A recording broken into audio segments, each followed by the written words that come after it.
What's up, YouTube? It's your girl Tavaria, and I am back with another video. So today, I didn't plan today's video or anything like that. I decided to actually dress up for once for class. So I said, I'm looking good. Let me go ahead and get in front of the camera and address some of the questions that I've been getting on previous YouTube videos or on my TikTok. So let's get into it. I also posted really quickly on my Instagram some questions that people might have. So if I get some of those, I'll address some of those as well. But just in general, I'm just going to talk a little bit about my experience so far, why I decided to go to law school, and why I decided to choose North Carolina Central University School of Law. So if you're interested in law school, thinking about law school, or just, you know, want to watch my video, go ahead, tune in, make sure you like and subscribe, and let's get on with the video. First question, somebody had asked me on TikTok was, why did I decide to go to law school? So I kind of talked about this in like my personal statements when I was applying to law schools. But number one, I've been saying that I wanted to be an attorney since like I was like 5. Like it's always been, you know how like you have like a childhood dream, like, you know, growing up you say you want to be a firefighter, like a police officer, a teacher, all these different things, right? So initially I started off saying stuff like that, like I want to be an artist. But I remember distinctly, I forget what grade, but having a lawyer come to our school for like career day. And it was just like the way she talked about her career. I said, oh, I want to be a lawyer. And I don't know, for some whatever odd reason, that kind of stuck. So growing up and doing like those career aptitude tests to kind of see how your interests would align with like these certain careers or whatnot, I always got attorney on those. For some whatever reason, it was always something like attorney, law, judge, whatever. It was always something like law related. So I just kind of took that as a sign, like, okay, this is, you know, maybe this is a sign from God, like maybe this is like what I should be doing.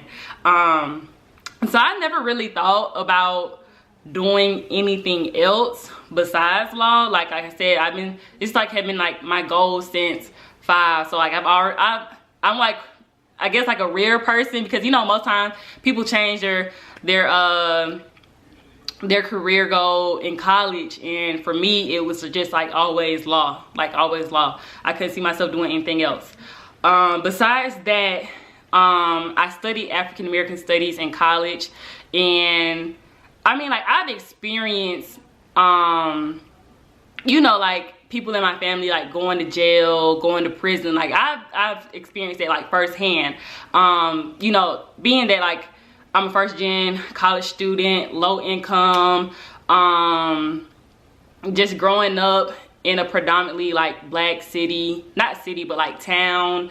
I've seen some things, you know, either from family or for like peers, like in high school or like just school in general. So it's not nothing new to me, but actually learning about our history and seeing like scholarly papers, like articles talking about the statistics, it was just like mind blowing. Like, you know, like it's different to see things like on a personal experience, like things that you've actually, you know, witnessed yourself, but to see it like on a whole national scope and see like this is an issue going on around the nation, I mean, just kind of solidified like I want to do criminal justice, because I want to help, you know, people that look like me that are in these situations, you know, not because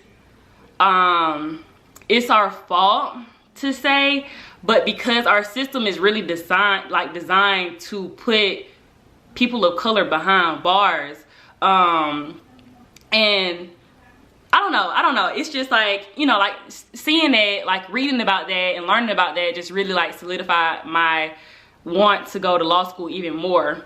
And during my gap year, I read the book by Michelle Alexander, The New Jim Crow, and y'all, that was just like the icing on the cake. I was like, ooh, y'all, I gotta be a lawyer. I gotta be an attorney. Like, I gotta be a part of the change, because this is just like unacceptable.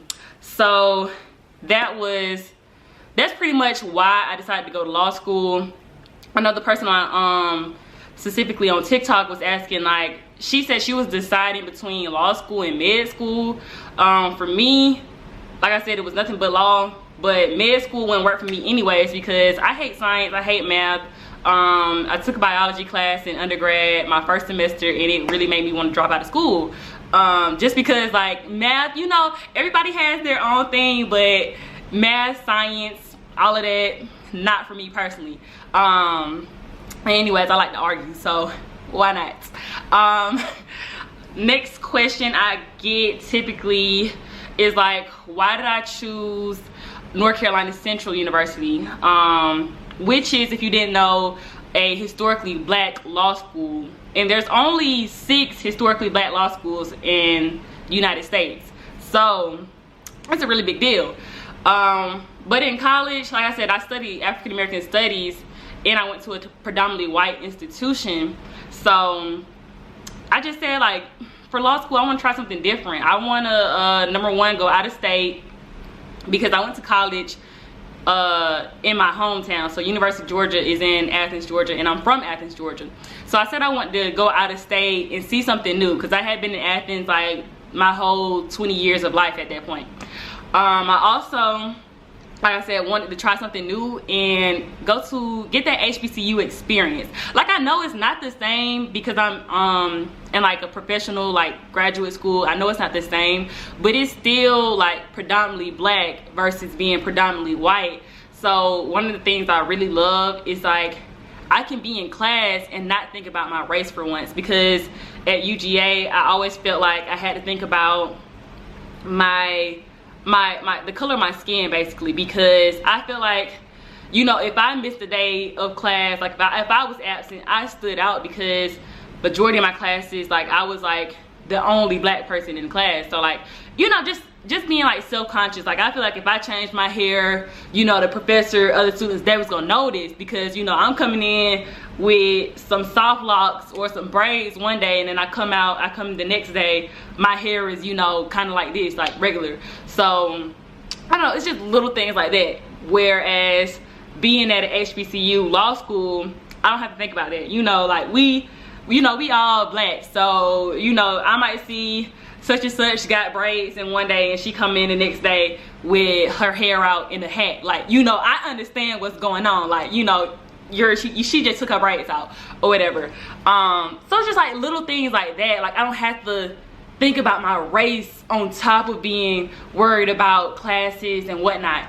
And then specifically why I chose North Carolina Central was because I was looking at FAMU. It was between FAMU, Howard, and North Carolina Central.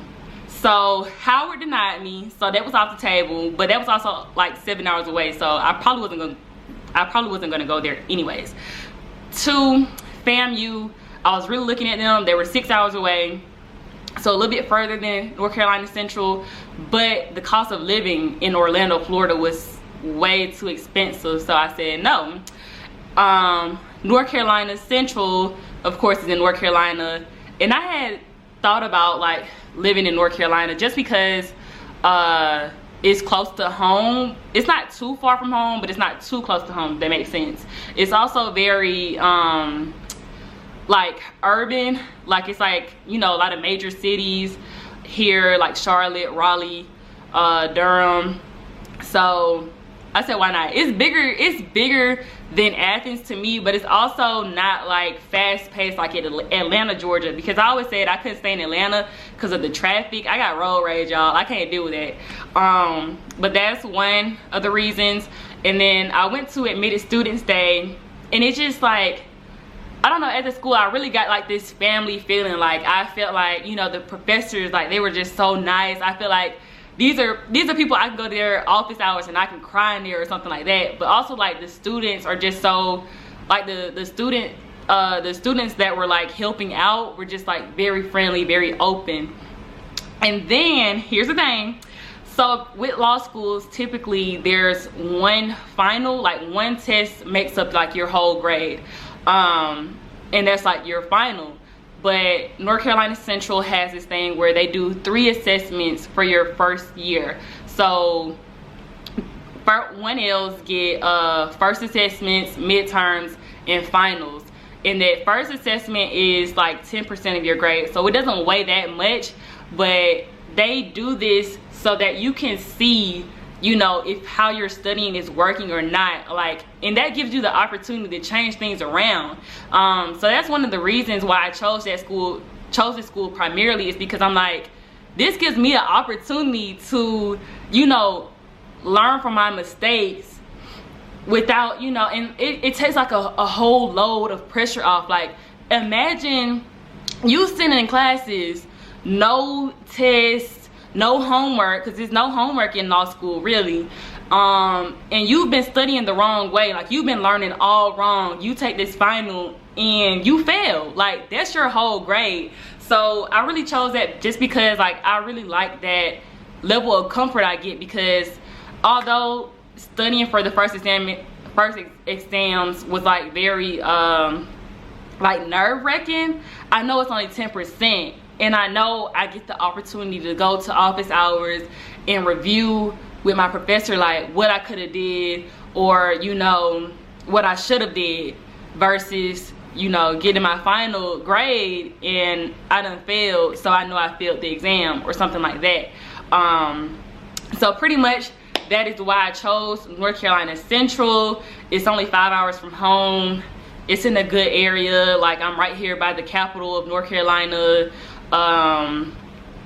And like I said, those 3 assessments during my 1L year was very, very important for me. And then also, I just really love how it's like a family experience, and I wanted to attend a HBCU for law school. So that is pretty much like why I chose North Carolina Central.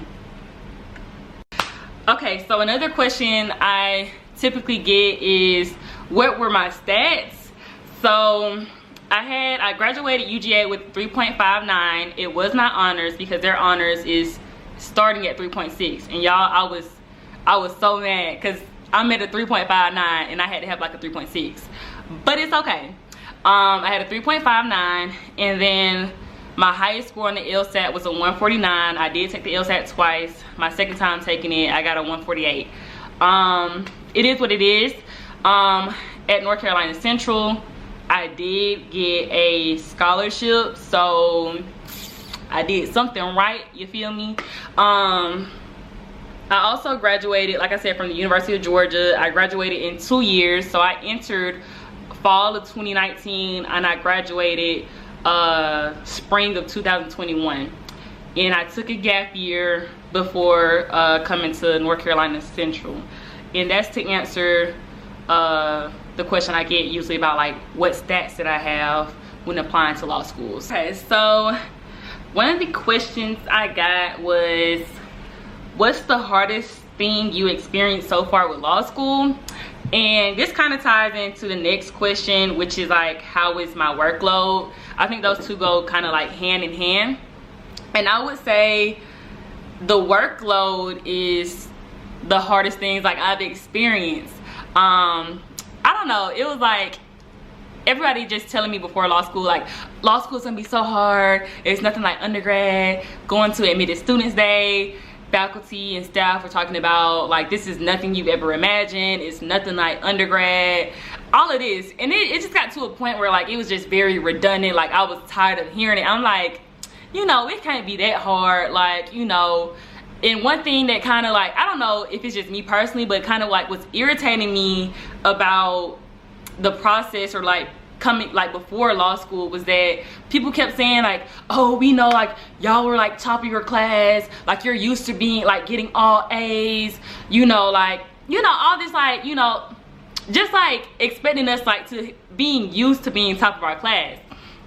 And I don't know, it kind of just like it was kind of like irritating me, because I'm like, you know, not everybody, you know, went through undergrad with flying colors without struggling. Like, and I was one of the, like I said, like I told y'all before, like I took a biology class my first semester and I thought about dropping out, like maybe transferring to another school or something like that. So for me personally, and I know this is probably like the story for a lot of people too, is that undergrad was not easy for me. Like, undergrad for me, like, not to say like, no, I'm gonna say I struggled in undergrad. Like, it was not easy. Cause I remember failing some tests, like, so I'm like, it's not new to me to fail a test. But in the end, I always, you know, made a huge comeback, and I ended up with the class with a B or an A. So struggling and working hard is not new to me. But I know also that some people aren't used to, like, you know, some stuff just comes easy to them, so they're not used to struggling. So it was just kind of like annoying at some point, like, just keep hearing, you know, staff and faculty say like, oh, I know you were at top of your class, like, you've probably never failed a test before, because like I have failed a test. Like, I'm gonna be honest, I failed several tests, you know, but I worked hard, and I in the end, you know, made it work. But it was just like hearing that, and I'm like, it can't be this hard. Like, you know, like I said, I'm not afraid of hard work, so I'm like, it can't be that hard. So I get here, y'all, law school slapped me in the face. I swear to God, it slapped me in the face, because them folks meant it. When I say it's completely different than undergrad, they meant it. It is nothing like undergrad. And I'm like, oh, you know, I study African American studies. Like, I'm used to reading, you know, 100 pages a night, because I did read like 100 pages a night, because I had like, you know, 5 AFAM classes, which had like maybe 5 or 6 novels, books we had to read for each class. So I'm like, I'm not afraid to read. Like, that's nothing. But reading, like, for undergrad classes, like reading a novel or several novels for an undergrad class is completely different from reading like case books, reading cases. It's like a whole, when they say it's a foreign language, please believe them, it is a foreign language. Because literally, like, and I know, for example, like my civil procedure professor, he wants you to read each, like, when you read a case, you need to read paragraph by paragraph. You need to dissect each sentence of each paragraph, because every little thing has meaning in the law. So it was definitely like a shock having to learn how to read in a new way. And it's like, you have to prepare for each class. Like, in law school, they do something called cold calling, or the Socratic method, which is basically where a professor might look at his seating chart, and he might say, oh, Miss Smith, what are the facts of this case, or what is the issue of this case?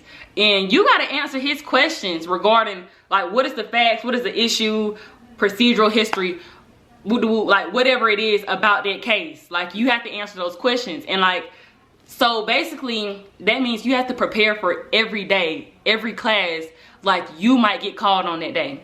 That is like very, like, I mean, like, I go to class and sometimes, like, I'm just like shaking in my boots, like I'm scared. I'm like, Lord, please don't let me get called on today. But I try to make sure that I prepare for each class like I'm going to get cold called, just so I know, like, I'm preparing right, the correct way, or I'm making sure that I prepare, you know, as best as I can. But I mean, sometimes you can prepare as much as you can, but he or she, that professor, might ask a question that ain't got nothing to do with the case, and it takes like some really like critical thinking, or it might be something like you ain't even thought about, and you know, the whole class, like, we just trying to, you know, people raising their hands, because like, you can, like, the professor will like allow other people to like raise their hand and answer the question if they think they got it. And it's like, you know, we might be sitting there for like 5-10 minutes just going back and forth, like people just raising their hand, trying to answer the question, and we all getting it wrong. Like, we just all getting it wrong. So it's just like, the workload it's a lot. And law school itself is just like a lot to adjust to. Like, it's a lot. Not even gonna lie. But I feel like me versus my first week of classes versus now, having been here like a week, like exactly, like, not a week, a month, and now I feel like I'm getting kind of used to the hang. Like, I still got a ways to go, but I feel like I'm getting used to it at this point. I'm getting used to it. So that's what I would say about workload. Also, like, I'm probably reading maybe like 20, like I'll say, like on average I might read like maybe 20 pages per class. I have 4 doctrinal classes, so those are the classes where I'm actually going to get, like, you know, they do the cold calling, you read cases and all of that. So I'm probably reading like maybe 20 pages per class. And I just want to, this is just a rough estimate. I'm not good at math, this is not exact, but maybe around 20. And some classes it's a little bit more, because like, for example, with crim law, we meet Tuesday and Thursday, so I have to read more for that class just because we're meeting twice a week, versus civil procedure and property where we're meeting Monday, Tuesday, Thursday, so I'm meeting that class 3 times a week. So the reading, of course, is going to be a little bit different just because we're meeting on 3 days a week versus 2 days a week, if that makes sense. But yeah, the workload and being in law school is definitely it's a lot, but I think it's manageable if you put in the work, you put in the time. I'm still learning how, like, my study schedule or whatnot, and I don't think, like, I've talked to my mentor, and I don't think that's gonna be perfect or, you know, correct until like the 2nd semester or even like my 2nd year. Like, you know, I don't have it all together at all. I'm still learning, but I think what I'm gonna start doing is like reading on the weekends and then studying throughout the week, because that's not what I was doing before.